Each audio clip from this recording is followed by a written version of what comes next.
We're divided on pretty much everything under the sun these days, and when the left has corrupted what it means to be American, you can see why. Our shared identity, what holds us together, is disappearing, being torn apart, and the culture war is quickly creating two Americas, not one. One which appreciates the country and everything it's given us and offered us and the possibilities, and one that hates everything about America, whether it's true or not. Let's talk about war for a moment.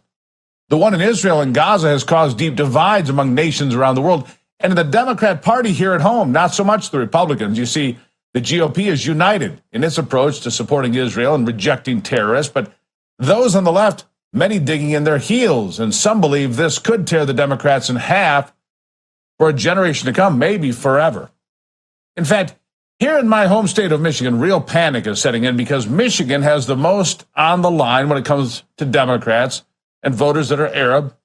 And with an estimated population of 350,000 in the state, the Muslim vote has real muscle, real political clout. In fact, the Associated Press just yesterday put out a headline. The Democrats fear Joe Biden's position on the war in Gaza could cost them the very critical swing state of Michigan in next year's presidential election. And it is a very justified fear. For example, Abraham Aish, he is the third-ranking Democrat in the state of Michigan. He says they have made it clear to the White House in phone calls that supporting Israel means paying a steep political price with voters. He's telling them either you get on board with Palestine or you're not getting our votes. So let's lay out the challenges the Democrats are facing right now with the war in Gaza. The new Speaker of the House that only has the gavel because of the cavalier attitude of those same Democrats, well, Mike Johnson said he would only advance an Israel-only funding bill of $14.3 billion to start, something the White House says it will veto. And last night, that bill passed with bipartisan support, getting 226 votes. And that means Democrats now have a big decision to make, a political decision with far-reaching ramifications. You see, in recent elections, Democrats collected about 90% of the Jewish vote across the country and about 75% of the Arab and Muslim vote. And the fix they're in now means they're going to leave somebody behind. They have to. They have to. Either one has the ability to deliver real political change and real damages on the way by rejecting Democrats at the polls in 2020, whether it's Muslims or Jews. And that's why the Biden administration is now trying to play it too cute by half. Kamala Harris, blathering on in word salad, true to form, tried to explain why a standalone bill coming from the House to support Israel with $14.3 billion, not connected to Ukraine, Taiwan, or the southern border, will be vetoed by Joe Biden. Why, Madam Vice President? Why would you reject Israel in their time of need? You try to figure this out. Listen.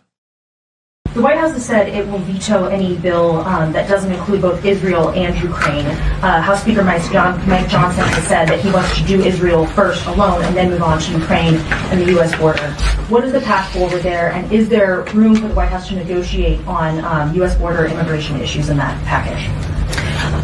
Well, first of all, we're not negotiating that, and we've been very clear that we must stand by the role of the United States as it relates to our global responsibility to uphold and defend international rules and norms and what is right.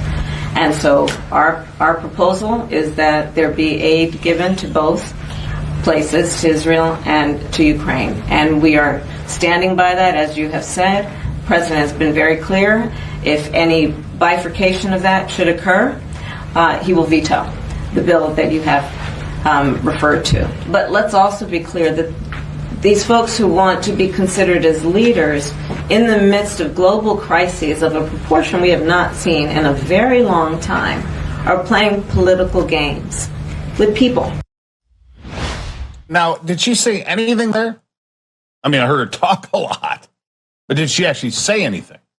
Not really. By the way, side note, bifurcation is her new word. It's right up there with Venn diagrams. She's used it like 5 times this week. It's like a new word. She said, "Ooh, I'll sound smart if I use this word." Yeah, you're brilliant, Kamala.